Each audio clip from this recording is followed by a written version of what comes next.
Bahagyang umangat sa 5.5% ang gross domestic product o GDP ng Pilipinas sa pagsasara ng ikalawang quarter ng taong 2025.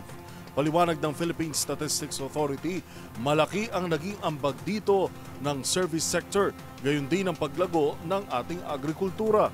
Una sa balitang yan, si Dustin Bayog. Muling lumago ang ekonomiya ng bansa para sa ikalawang quarter ng taon. Batay sa pinakauling ulat ng Philippine Statistics Authority o PSA, katuwang ng Department of Economy, Planning and Development o DepDep. Umakyat sa 5.5% ang gross domestic product o GDP ng bansa, na bagyang mataas kumpara sa 5.4% na naitala sa unang quarter ng taon, bagaman mas mababa ito ng 1% kumpara sa kaparehong quarter ng nakarang taon. Kinakitaan ng malaking paglago ang sektor ng agrikultura, kung saan lumobo ito sa 7.0% kumpara sa 2.2% ng unang quarter at negative 2.3% ang second quarter ng nakarang taon.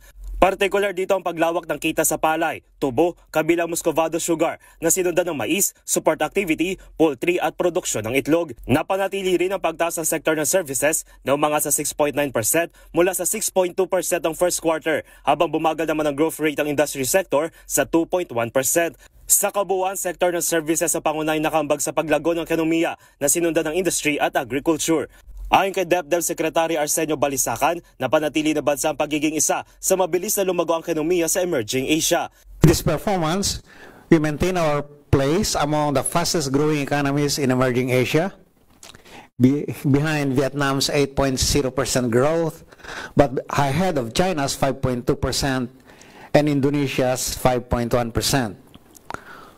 While our growth is lower than India's projected 6.5% expansion, we're expected to outpace Malaysia's 4.3% and Thailand's 2.4%. Samantala, tiniyak ng kalihim na magpapatuloy pagsasagawa nila ng mga programa at serbisyo sa publiko upang madama nila ang tunay na paglago ng ekonomiya ng bansa, kasunod sa utos ng Pangulo ng nagdaang State of the Nation Address. Para sa MBC TV Network News, ito si Dustin Bayog ng DZRH TV. Una sa Pilipinas, una sa Pilipino.